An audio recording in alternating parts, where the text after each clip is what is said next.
Hello everybody, welcome back to Office Hours in the new camera angle format. Not really a format, just a different angle. Some people were confused watching the last video. They said, what, you changed your whole office around just for the sake of this little time on Friday that you do? No, the office has always been the same. Okay, if you come in here, you realize that. We have the Ireland map over here. I think it kind of like mirrors or reverses it when you're seeing it here, so I can understand how that's confusing.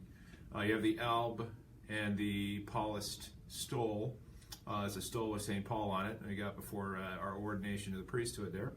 And then on the monitor you have Father Isaac Hecker, servant of God Isaac Hecker, CSP, the founder of the Paulist Fathers. Always a reliable background wallpaper for your desktop. If you want this particular image, let me know and I can show you where to find it. It's a winner, I tell you what. You can kind of see my Montreal Canadiens coaster. That's a great feature of my office. Anyway, this is not to discuss the features of my office. You can see them well enough on your own. I have another Paul thing here. Wait till you see this. Lovely Paul icon. Gorgeous. That was a diaconal ordination gift. Hope you all are doing well this day. It's sure gotten darker a lot earlier, eh? It's like 3:30. It was already starting to feel pretty dark out there. It feels even darker or brisker in here. We have a couple heating issues, and so it's a little chilly in my office, but I enjoy it to the fullest. I've not been wearing this Canada Christmas scarf all day, but I thought it too would add a nice decoration for this little chat. Anyway, I got a couple of interesting one emerged from a conversation. One was more of a direct question, like, "Hey, can you address this on the office hours thing?" And the answer is yes. Why not? Somebody said, "Hey, why not?"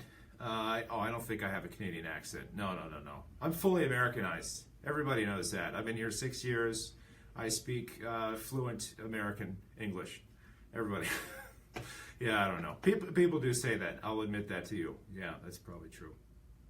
What was I talking about? Oh yeah, so somebody was saying, can I celebrate, not me, like can they celebrate Christmas sometime in the summer? So like not when Christmas is celebrated. First of all, no. I mean, what are you talking about? Why would you do that? I probably didn't say that directly, but I was trying to inquire and be curious as to why that would be an idea. I think it had something to do with Christmas being seen as a darker, or like the winter, this part of winter being a darker time of year.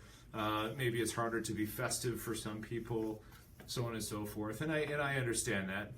However, while I won't go into all the history and theology behind, why Christmas is the way it is now, because it's a controversial subject. There's plenty of different historical opinions of what pagan holiday this redeemed, whether it's winter solstice or whatever.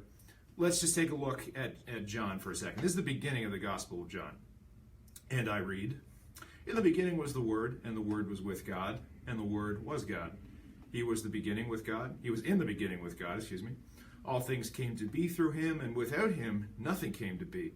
What came to be through him was life, and this life was the light of the human race. The light shines in the darkness, and the darkness has not overcome it." Light and darkness is a big theme throughout the Gospel of John, but it should be a big theme for us in our Christian lives. There's a sense in which it's even more appropriate here when the days are ending sooner, it seems, it gets darker earlier and earlier. It makes sense, and this is, a image you'll probably hear in at least one or two homilies over the Christmas, is that as it gets darker, we keep lighting one more Advent light, a candle on that wreath. And so as it gets darker, we keep being reminded more and more that actually the light is coming. So it's even more of a contrast to celebrate it in the darkest time, to celebrate that the light is coming. So you just work through all the ramifications for that in your own life. And whether you're experiencing a dark time for yourself, or you're in a community, or you're in, whatever the circumstance is, there's quite a lot of theological and spiritual power to the idea of the light coming just in that moment, when you need it the most. So that's a thought. So let's leave Christmas as it is. Not that it's my call or anything. This is nobody's consulted me on whether that should be done. So there's that. Second question I got was about Santa Claus.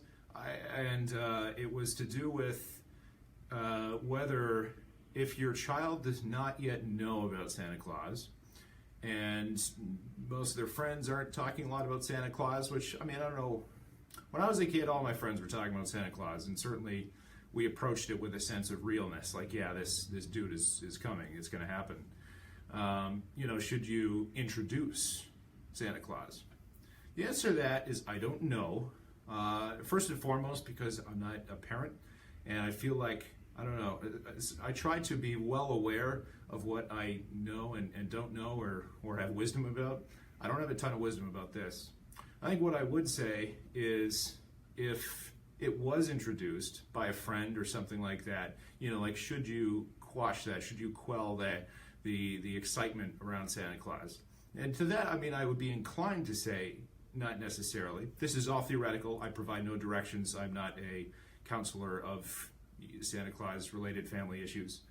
I like the idea of belief. I like the idea of letting children have some sense of imagination about things.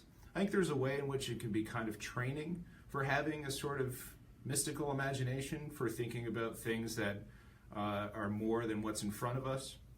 And it's not to say that our belief in God is the same as our belief in Santa Claus. It's not. It's rationally based and founded, and faith is not just making things up out of thin air.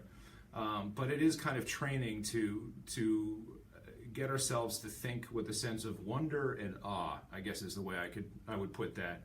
I could probably express it better in writing. I don't always think out loud very well. But I think that's a good reason to, if Santa Claus is happening, let him happen. It was very, and you look back and you do have a lot of special, warm memories about Christmas if Santa Claus was involved, and it's a nice thing. And of course, there's all those lessons about generosity and all that kind of stuff. So, I'm not saying it's the end of the world if he's not part of the Christmas picture, but there is a sense in which it can help us think and about this stuff with wonder and awe, which is, of course, a great part of living in the Spirit, generally. So there's that. Probably, I could have said that more succinctly, but whatever. We're just hanging out here. Again, no pressure.